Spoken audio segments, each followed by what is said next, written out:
Puntahan natin kung sinong bibisitahin ko.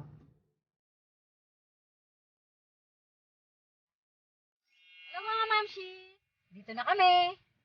Punta ako ngayon sa anak ko. Bibisitahin ko naman yung anak ko. Ngayon linggo. Mula nung lockdown, ngayon lang ako nakapunta dito. Puntahan natin ha. Kilala ko sa inyo anak ko. Hi.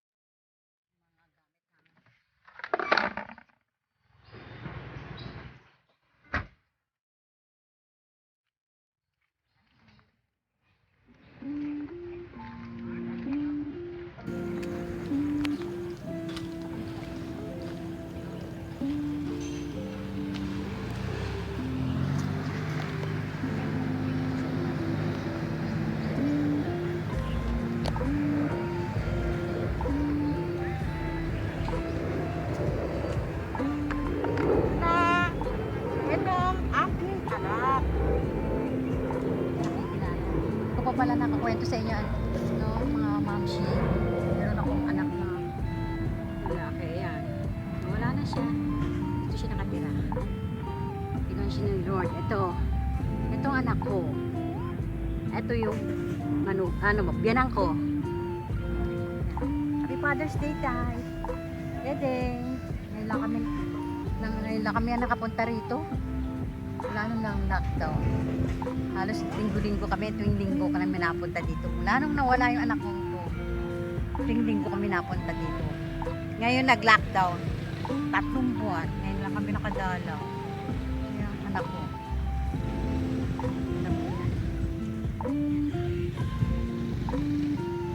Yan ang aking anak. Kaisa-isa kong lalaki.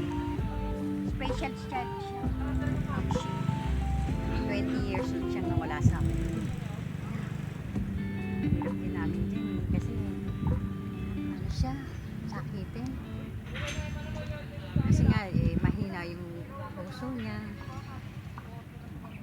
Kinuha na siya ni Lord. Naku, ma'am, simula nung nawala yan, halos mabaliw-baliw ako. Kala ko nga nawalan ako ng nanay eh. Kala ko yun ang pinaka-worst sa akin. Pinaka-worst na. Yung pala, nawalan ako ng anak. Lalong masakit. Ay, sorry mga mamsi. Naalala ko na naman yung anak ko. Cut mo. Ano mga mamsi, baliktad tayo. Okay na ako mga mamsi. Sorry mga mamsi ah. Naging emotional ako eh. Kasi, hindi ko lang nakita ulit yung anak ko eh. 3 buwan ko siyang hindi nabisita eh. Halos linggo-linggo nandito kami mula nung namatay siya, mula nung nawala siya. Walang palya yun mga mamsi. Eto lang, pumali lang kami mula nung nag-lockdown. Halos 8 years na siyang wala, pero parang ano pa rin, sariwa pa rin, emotional pa rin. Pag nakakilala ko siya, parang sariwa pa rin kasi sorry mga mamsi. Emotional ako. Itong anak ko kasi nito, nung nawala sa amin, talagang napakasakit eh. Alam naman namin na mawawala siya dahil sa kondisyon lang. Sa kondisyon niya. Pero nabigla kami nun eh, mga mamsi.